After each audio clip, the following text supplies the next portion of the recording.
Thought for the day, Wednesday, September 4th. Be bearers of joy.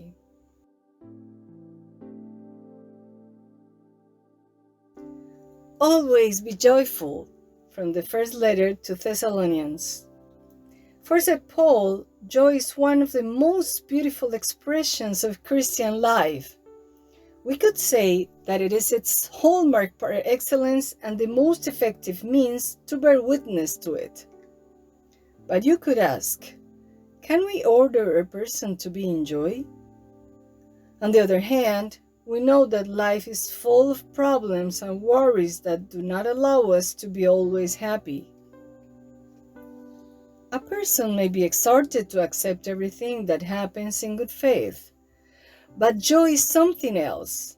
Joy is a feeling that springs spontaneously from the soul. And yet, for St. Paul, there is a reason why, despite all the difficulties, we must always remain in joy. What leads to this is a Christian life taken seriously.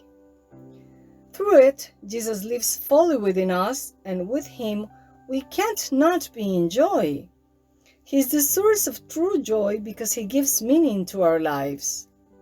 Therefore, there is a secret to always remain in joy.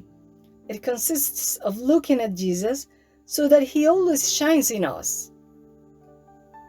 May this word of life help us bear witness to this joy and communicate it to the world around us.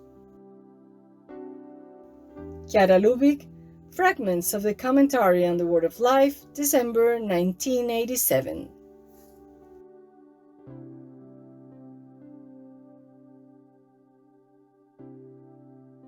The Word of Life for September 2024.